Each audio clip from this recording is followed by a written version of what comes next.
What's up, Star Wars Maniacs? Rob Bear here today with a look at the new Star Wars Armada Wave 2 ships.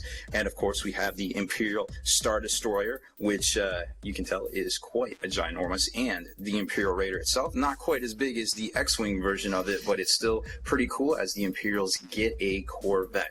These ships are prizes at the Massing at Sullust big event for pre-release for the new Wave 2, which Amazon has them listed as coming out at the end of October, so that's pretty interesting. Make sure you stay in the trenches, subscribe to this YouTube channel, check out the blog, spikybitsblog.com, and head on over to thelongwar.net. That's the home of the battle reports for exclusive content and early access videos. Become a veteran of the Long War today.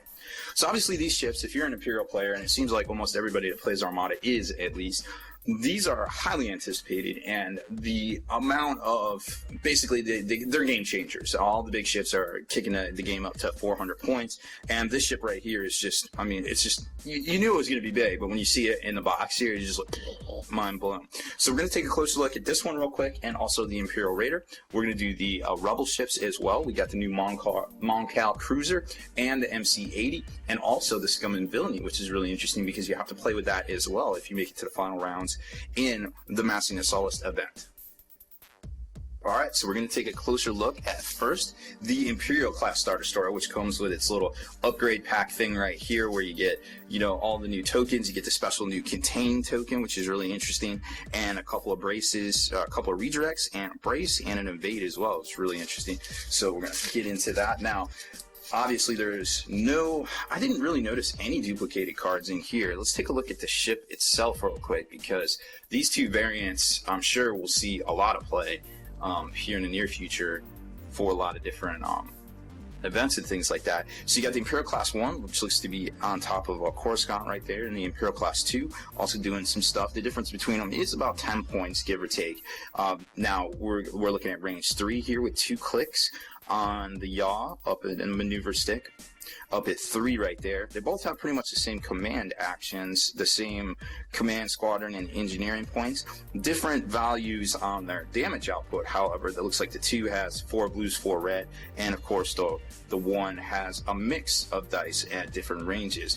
As far as, you know, what upgrades you can actually take, kind of different here. You can't take the shield upgrade on this one, but you can take an ion on both, and kind of going on down the line, turbo lasers, upgrades, officers, all sorts of different things. So it's kind of interesting to see the difference in the two ships right there.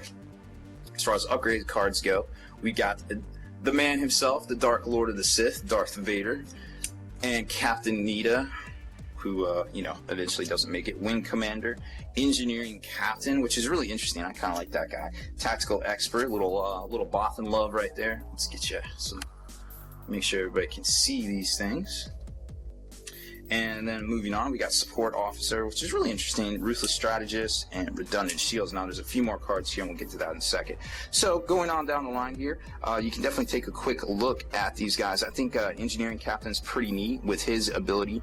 And also, Wing Commander is also pretty cool if you're trying to take carriers and things. I could see where that would be really interesting. Redundant Shields, if you can take that upgrade, which Imperials apparently can't, except for the new Star Destroyers themselves. Obviously, Rebels have all sorts of ships with that upgrade. So I'm really liking these new expert cards right here, where you've got the Tactical Expert and the Engineering Captain. The Support Officer is really cool too if you want to clear out some commands and just kind of start over, like if you know you're in trouble or something like that. So I'm sure we're going to see a lot of these here in the near future making a big splash on the Armada scene, which is really just starting to getting started. I mean, this game hasn't even been out for a year.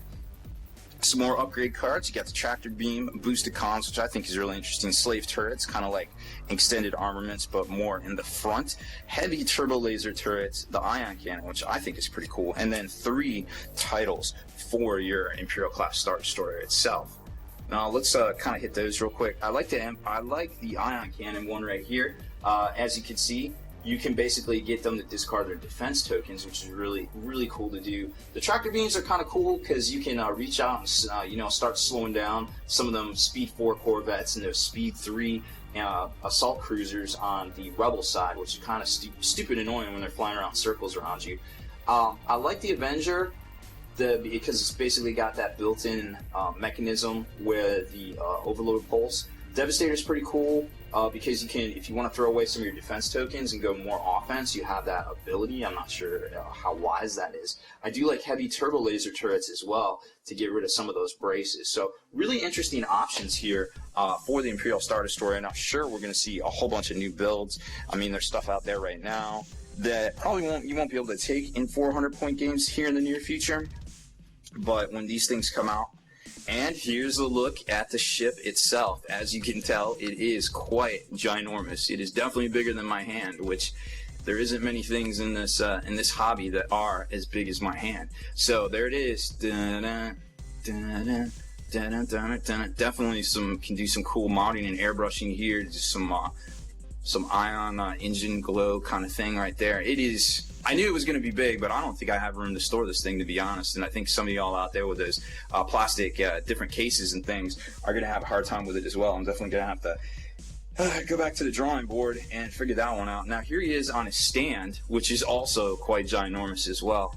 So let's zoom out, kind of give you an idea of just how big this thing is. I mean, here's the Imperial Raider, and we know what kind of size that stand that thing's going to go on. So it's going to be really interesting to see how this plays into actually, setting up your ships and things like that. All right, and next up is the Imperial Raider. And actually, before we talk about that, I wanted to hit on one little point for the Imperial Star Destroyer itself. We got the new containment mechanic defense token there. As you can see, you can use that to cancel out conventional standard critical effects, like basically if you roll crits on the dies. However, it looks like it does, the attacker can still resolve non-standard critical hits, such as ones granted by an upgrade card. So that's really interesting to see there. So basically your overload pulses, your I can't think of another one that would go off on that. But basically, you don't get the face-up damage. You can get rid of the face-up damages, but you can't get rid of the critical effects and things that come from upgrade cards. So that's really cool to see that it has a resiliency to that, because it's basically, in 40k terms, it's basically like, a gargantuan creature, kind of like a super heavy, like, you have to get through and do the damage to it. So here's the Corvette, which is really interestingly priced. I feel like very close to the Corvette for the Imperial, for the Rebels itself. It has the the 4-speed as well, just like the Corellian Corvette. 2 evades, 1 brace, 2 evades, 1 brace. Then you've got the interesting batteries. Squadron batteries right there. You got 2 black or 1 blue and 1 black, and then you got the difference between the front armaments as well, which also kind of is configured into the point cost, I guess. 1 black die is basically pointed at, 4 points, judging by what that is right there, because they have both the differences between these is just a missile upgrade slot or an ion cannon upgrade slot right there. So that's kind of cool to see that you can do some tricks with this little guy right here, and I definitely think we'll see lots of tricks coming out soon. There's Admiral Ozzel. He's as clumsy as he is stupid. Ordnance experts, quad laser turrets, definitely good at getting rid of pesky fighters, which I believe the Imperial Raider is for. And then you've got 2 title cards as well. Let's take a look at those. So I kind of like Ozzel. I think he might be a little overpriced at 20, to be honest. Then you got Admiral Montferrat, and he's kind of cool, but not if you're going to ram with him. So, but I think he is definitely worth taking. You can only have 1 in the army. Ordnance experts definitely looks to be a very interesting black dice that may reveal any number when attacking. You may reroll. Oh yeah, wow, that's really good. You definitely take that. Quad laser turrets, like I said, very good at getting rid of pesky fighters. Then you got the ion batteries here, which is kind of cool if you plan on having if you're rolling a lot of blue dice, because that's really the most reliable way to get accuracy icons. Rapid reload, showing the concussion missiles right there, very cool stuff. Impetuous and Instigator. Now one of these I didn't really kind of get how it works. Yeah, this one right here, Instigator, they're engaged by 2 additional squadrons. I guess that's for the swarm mechanic, now that I think about it, so that makes sense. And then the Impetuous, it's also kind of neat. The Imperial Raider really has just got a lot of neat little mechanics, and I'm sure we're going to see this little guy here soon in place of, you can basically take him. He's a capital ship, so you don't have to worry about losing the game because, you you ran out of ships, so to speak. But, overall, I think it's pretty neat. Of course, he comes with the standard small stand, you got your dials and things like that. No new command tokens. Defense tokens, because the only one that got that so far is the Imperial Star Destroyer there. So really interesting options for the Imperials coming out for the whole game of Armada that's less than a year old, and it's already really taking the the X-Wing kind of Star Wars tabletop, I guess naval battle really by storm. So I'm really excited to get playing and see how these new 400-point games work out, and hopefully, according to Amazon.com, we will see these ships for sale at the end of October.